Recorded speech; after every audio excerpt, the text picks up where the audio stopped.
नमस्ते दोस्तों, मेरा नाम है पिंकी जायसवाल और मैं यहाँ पे बहुत दिनों से एक टॉपिक मतलब मैं सोच रही थी आप लोगों के साथ शेयर करूँ, क्योंकि आए दिन लोग मुझसे मिलते रहते हैं और मुझे ऐसा लगता है कि उन्हें टैक्स के बारे में बहुत कम नॉलेज है कि कैसे वो टैक्स पे तो कर रहे हैं लेकिन उनसे कैसे बचा जा सके, इसके बारे में उन्हें कोई आइडिया नहीं है।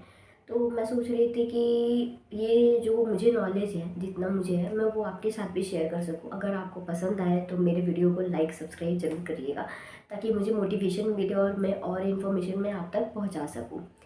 तो फर्स्ट ऑफ ऑल मैं ये कहना चाह रही थी कि हमारी इनकम तो बहुत ज़्यादा है, 7 लाख है, 10 लाख है, या उस हम बिजनेस मैन है, हमारे सैलरीड पर्सन है। हमें ये नहीं पता होता है बेसिकली कि हम कैसे अपना टैक्स को बचा सकें। तो हम क्या करते हैं, गवर्नमेंट ने टैक्स का एक स्लैब तो रखा है, 5%, 10%, 20%, 30% के ब्रैकेट तो रखे हैं। उसके साथ उसके लिए एग्जम्पशन भी रखे हैं बहुत सारे, जो हमें शायद पता नहीं होते हैं। हम अपनी फैमिली मेम्बर्स की ज़रूरतों को पूरा करते हैं, उसी में ही बहुत सारे ऐसे टैक्स स्लैब हैं जो हम उसे दिखा करके हम उसे आगे अपने टैक्स में बचा सकते हैं। हमें पता ही नहीं होता है कि हम कैसे उसे टैक्स में बचाएं। तो इसीलिए एक ये वीडियो मैं आपके सामने शेयर कर रही हूँ, ताकि आपको भी पता चले और आपके जो भी क्वेश्चन होंगे आप मुझसे पूछ सकते हैं आप कमेंट सेक्शन में। मैं उसे ज़रूर उसे रिजॉल्व करने की कोशिश करूँगी। तो हमारा जो टैक्स स्लैब है दोस्तों, उसमें क्या होता है, हम एटीसी में अपने जो अगर टैक्स टैक्स स्लैब में आते हैं, 2.5 लाख के ऊपर के इनकम में अभी हम टैक्स स्लैब के ब्रैकेट में आते हैं। नेक्स्ट ईयर ऑनवर्ड्स क्या होंगे, जो अभी जो बजट हमारी आई है उसमें 7.5 लाख के इनकम में हमें टैक्स की छूट है। अगर हमारी इनकम 7.5 लाख है तो हमें कोई टैक्स नहीं देना पड़ेगा, लेकिन उसके ऊपर में टैक्स ब्रैकेट है। ब्रैकेट तो इसमें भी है एप्लीकेबल, लेकिन बहुत सारे टर्म्स एंड कंडीशन है जो मैं आपको डिटेल में अगर आप बोलोगे तो मैं ज़रूर शेयर करूँगी। तो हम क्या करते हैं, हमें 1.5 लाख का जो टैक्स बेनिफिट है वो हमें एटीसी में मिल जाता है। अब एटीसी में हम देखा जाए तो ऐसे समझ के मान सकते हैं कि हमारी जो डे टू डे ज़रूरत है की चीज़ें हैं जो हम कहीं ना कहीं करते हैं, लेकिन लैक ऑफ नॉलेज हम उसको सही तरीके से नहीं करते जो हम उसे टैक्स में दिखा सके। तो हम क्या क्या कर सकते हैं, जैसे हम लोग एफडी तो आज के डेट में मुझे जहाँ तक लगता है बहुत सारे ऐसे लोग होंगे जो अपनी छोटे टर्म्स के लिए एफडी करते होंगे। तो उसमें 3 साल 5 साल के लिए हमारा जो इन्वेस्टमेंट है, जो हम अपने लिक्विड फंड को रखते हैं, तो उस फंड को हम थोड़ा ऐसे इन्हेंस कर सकते हैं कि 1.5 लाख तक में उसमें एटीसी में एग्जम्पशन है। उसमें बस एक कंडीशन है कि हम जो 2 साल 3 साल का करते हैं उसमें 5 साल की लॉकिंग पीरियड होती है, 5 साल के पहले हम उसे नहीं विड्रॉ कर सकते हैं।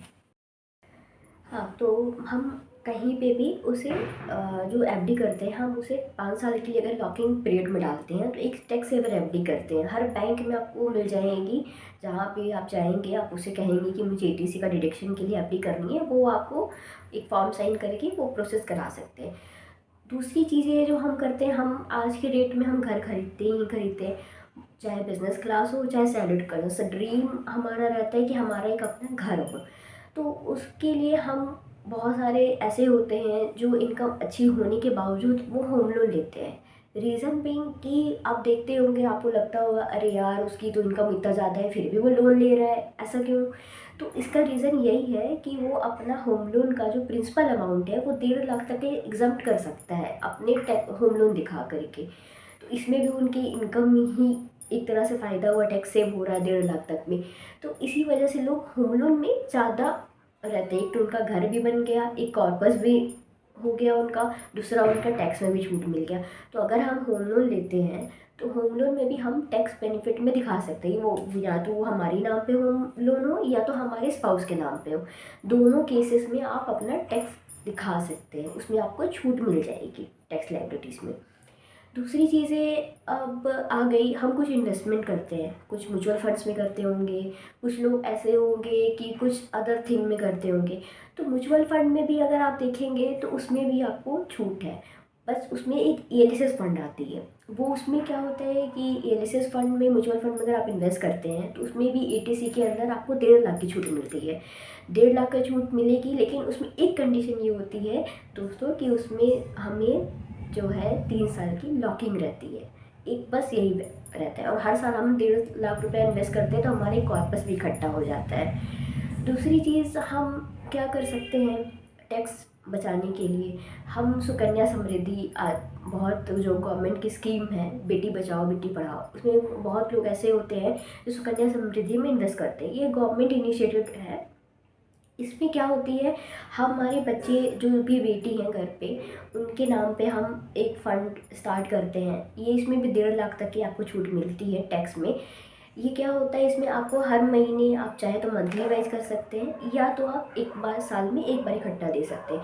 इसमें क्या होता है कि हम आज से पैसा इकट्ठा किए डालना, ये हमारा जो होता है ये पूरा 21 साल की जब हमारी या तो बेटी हो जाए, या तो हमारा जो पॉलिसी टर्म्स है वो पूरा का पूरा मेच्योरिटी टर्म्स 21 साल का हो जाए, तभी हमें ये मेच्योरिटी का पैसा मिलता है। तो ये चीज़ें भी एक आपके लिए कॉर्पस होगी, या तो आप उसको अपनी बच्ची को पढ़ाने के यूज़ में करें या तो शादी के यूज़ में करें, आपके ऊपर है। तो आप यहाँ से भी आपके लिए बचा सकते हैं। दूसरी चीज़ें आप देखते होंगे आज के टाइम पे लोग लोन्स वगैरह लेते हैं, तो अब अब लोन लेते हैं तो बैंक को से हमें डर रहता है कि अगर हमें कुछ हो गया तो हमारे पे जो डिपेंडेंट है उनका क्या होगा। तो उसके लिए बहुत लोग क्या करते हैं, एक टर्म प्लान लेते हैं जो आपको कहीं पे भी छोटे अमाउंट 7,000 10,000 रुपये में आपको जितने की आपकी एलिजिबिलिटी हो उसके अकॉर्डिंग आप देख सकते हैं। तो वो प्रीमियम दे के अपना एक टर्म लोन लेते हैं। ये भी एक पार्ट होता है जिसमें आप टैक्स सेविंग्स कर सकते हैं। दूसरी चीज़ें होती हैं, अगर हम इंश्योरेंस सेक्टर में देखें तो एक हमारी ट्रेडिशनल प्लान होती है। ट्रेडिशनल प्लान में क्या होता है कि वो एक फिक्स्ड आपका इनकम आता है जो आपको मेच्योरिटी पे मिलेगी, वो गारंटीड प्लान होते हैं। उसमें क्या होता है, उसका पॉलिसी टर्म्स अगर आप देखेंगे तो 7 साल एटलीस्ट देना होता है, 7 10 ऐसे करके होता है, आप जितना चाहे ले सकते हैं। और मेच्योरिटी टर्म्स भी उसमें 7 साल आपको देना है, 10 साल 12 साल 15 साल 20 साल 25 साल, ये आपके मेच्योरिटी टर्म्स होते हैं। ये पैसा आप बीच में ब्रेक नहीं कर सकते, ये आपके मेच्योरिटी पे ही मिलता है। इस केस में अगर इन केस जो प्रपोजर है उनको कुछ होता है, उस केस में ये प्री मेच्योरिटी आपको मिल जाती है, लेकिन उसके पहले इसमें कुछ नहीं हम मिलता है। दूसरी चीज़, अगर आप कहते हैं कि इसमें लेकिन हाँ, आपको सेविंग्स में आप जैसे एफडी में जो पैसा लगा रहे हैं उसी हिसाब से एक तरह से आपको फिक्स गारंटीड प्लान में मिलता है। अब हम कहते हैं कि इसमें हमारा तो कुछ बनता नहीं है, बहुत कम ही अमाउंट इसमें मेच्योरिटी पे आती है, जो लोग जानते होंगे उन्हें पता ही होगा।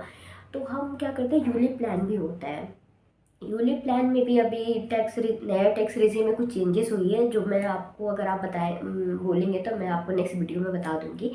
यूलिप प्लान में भी अभी बहुत सारी चेंजेस आई है, जो मैं आपको बता दूंगी नेक्स्ट वीडियो में।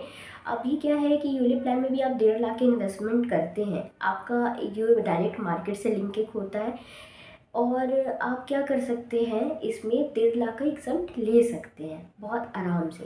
इसमें 5 साल आप एटलीस्ट देंगे, और इसमें 5 साल का ही आप चाहें तो 5 साल के बाद विड्रॉ कर सकते हैं। इसमें आपका पेइंग टर्म 7 साल भी ले सकते हैं, 10 साल भी ले सकते हैं। और दूसरी चीज़, आपका जो मेच्योरिटी होगी वो 10 साल का भी प्लान में ले सकते हैं, 12वें साल में भी आप बेनिफिट ले सकते हैं।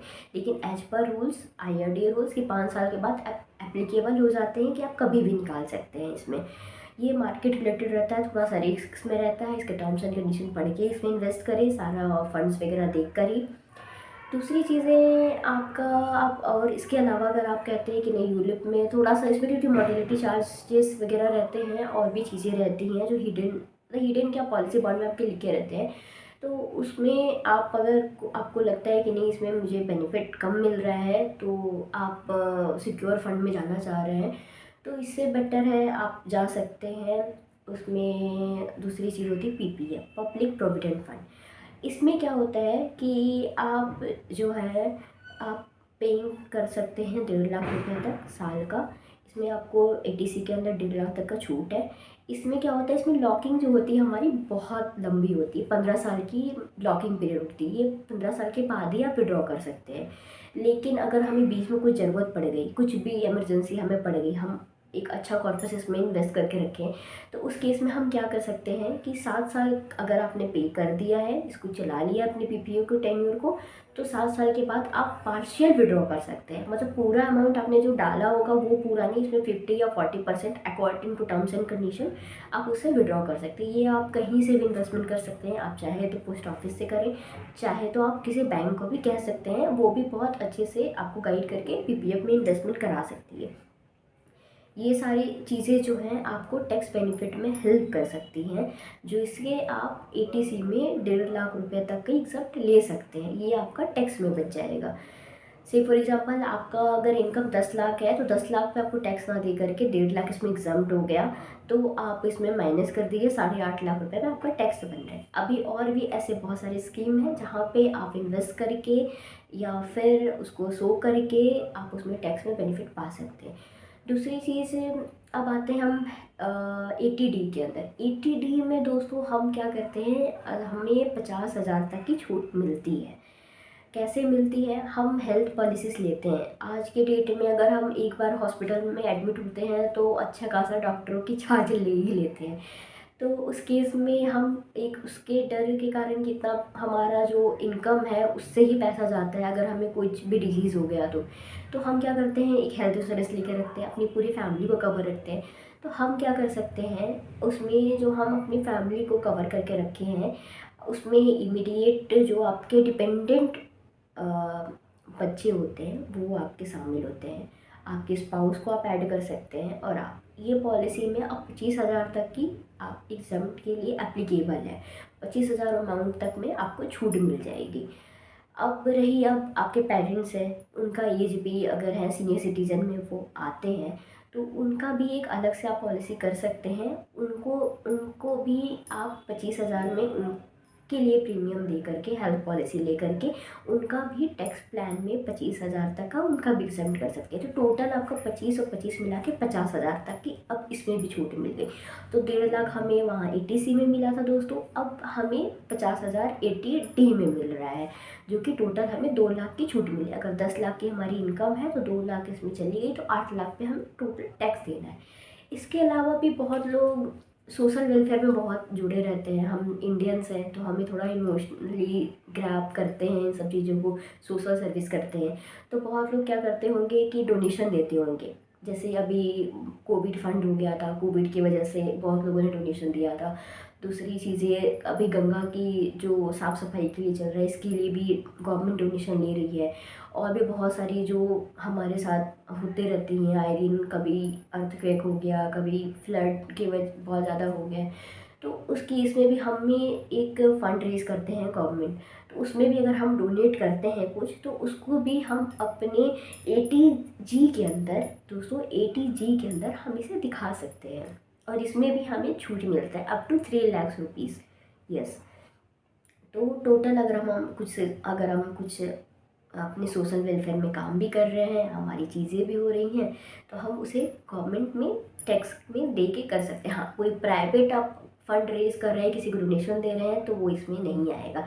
सिर्फ गवर्नमेंट की स्कीम है, जो कि अगर आप मुझे बताएंगे, आपको लिस्ट जानने की कौन कौन से ऐसे गवर्नमेंट के स्कीम है जहाँ पे हम डोनेशन दे सकते हैं, कौन कौन से उनके प्लान हैं, तो मैं उन्हें ज़रूर बताऊंगी, आपके साथ शेयर करूंगी। वहाँ आप अपना डोनेशन देते हैं तो आपको उसको टैक्स में दिखा सकते हैं। तो आप 3 लाख रुपए तक के लिए इस पर एलिजिबल है। अगर आप 3 लाख तक देते हैं तो अकॉर्डिंग टू यू आप डोनेशन कितनी भी अमाउंट का दें, इरिस्पेक्टिव ऑफ अमाउंट, 3 लाख तक एग्जाम्प्ट आपको एटीजी के अंदर आपको मिल जाती है, जो आप दिखाने पे आप 3 लाख के लिए और एप्लीकेबल हो गए। तो दोस्तों देखा जाए तो ऐसे करके हम काफ़ी ज़्यादा चीज़ों हैं, और भी चीज़ें हैं जहां हम टैक्स को बचा सकते हैं। अगर आपको हमारी वीडियो अच्छी लगी है तो आप हमें बताइए कि और क्या क्या चीज़ें हैं जो आप हमसे जानना चाहते हैं या समझना चाहते हैं। मैं उसे ज़रूर कोशिश करूँगी आपको बताने के लिए और हेल्प करूँगी, गाइड करूँगा। और किसी पर्टिकुलर कोई आप कहीं इन्वेस्टमेंट करना चाह रहे हैं, कोई आप चाहते हैं कि उसमें आपको समझ में नहीं आ रहा है कैसे करना है, क्या करना है, तो आप मुझे कमेंट सेक्शन में ज़रूर बताएं, मैं उसे ज़रूर सॉल्व करके दूंगी आपको। और आपको दोस्तों अगर मुझे मेरा वीडियो अच्छा लगा हो तो मेरे चैनल को सब्सक्राइब करिएगा को और लाइक ज़रूर कीजिएगा, दोस्तों को शेयर करिएगा। अभी के लिए थैंक यू, नमस्ते।